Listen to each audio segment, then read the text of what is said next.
জেনজিদের সাথে ফ্রিডম ফাইটার্সদের একদম তুলনা করবেন না, পাপ হবে আপনার। হ্যাঁ, আমি বিশাল বড় পাপ করে ফেলেছি। আমার গত ভিডিওর পর ইনবক্সে এই কমেন্টের বন্যা বয়ে গেছে। আচ্ছা, একটা ছোট্ট প্রশ্ন তোমাদের কাছে, আমরা যারা আগের জেনারেশন আছি, আমরা নিজেরা ঠিক কি এমন মহৎ কাজ করেছি? ওদেরকে জাজ করার আগে ওদেরকে বোঝার জন্য আমরা ঠিক কতটুকু দায়িত্ব পালন করেছি? আমরা কি পেরেছি ওদের জন্য একটা সুন্দর, দুর্নীতি মুক্ত এবং স্ট্রেস ফ্রি সমাজ গড়ে তুলতে?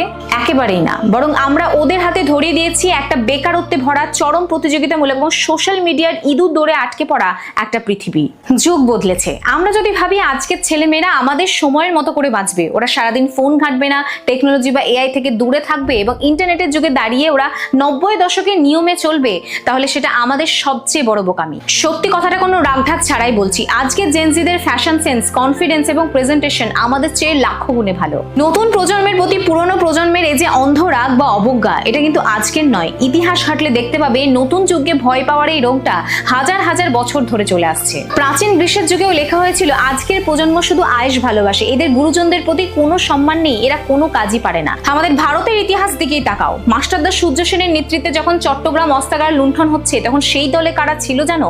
13 থেকে 18 বছরের সাধারণ কিশোর কিশোরীরা। যখন ক্ষুদিরাম বসু বা বিনয় বাদল দীনেশ হাসতে হাসতে ফাঁসির দড়ি গলায় পড়ছেন, তখনও কিছু সমাজের তথাকথিত বড়রা বা শান্তিকামী নেতারা এই তরুণ বিপ্লবীদের উচ্ছৃঙ্খল বা বিপদগামী বলে কটাক্ষ করেছিল।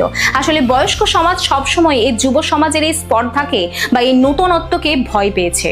মনোবিজ্ঞানীদের মতে আমাদের আগের জেনারেশনের এই স্বভাবের মূলে রয়েছে মেমোরি বায়াস, ইগো এবং নিরাপত্তাহীনতা। আসলে আমরা ভুলে যাই যে আমরাও কিশোর বয়সে ঠিক একই ভুল করতাম। প্রযুক্তির সঙ্গে তাল মেলাতে না পারার ভয়, আমরা কষ্ট করেছি তাই আমরাই সেরা মনোভাব এবং নিজেদের সময়কার না পাওয়ার হতাশা এবং সিস্টেমের ব্যর্থতা ঢাকতে আমরা এই রাগটা তরুণ প্রজন্মের ওপর উগরে দিই এবং কথায় কথায় তাদেরকে ফালতু বলে ছোট করি। স্বামী বিবেকানন্দ ভারতের তরুণ সমাজ নিয়ে বলেছিলেন যে আমার সম্পূর্ণ বিশ্বাস এই নতুন প্রজন্মের ওপর, আধুনিক তরুণদের ওপর। এদের মধ্যে থেকেই আমার কর্মীরা বেরিয়ে আসবে এবং যারা সিংহের মতো সব সমস্যার সমাধান করবে।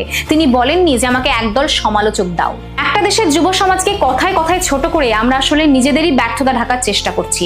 জেনজিরা খারাপ নয়, ওরা শুধু আমাদেরই তৈরি করা ভাঙা সিস্টেমের সাথে নিজেদের মতো করে লড়াই করছে। তাই ওদের বদলানোর আগে আমাদেরই হয়তো চিন্তা ভাবনা বদলানোর একটু সময় এসেছে।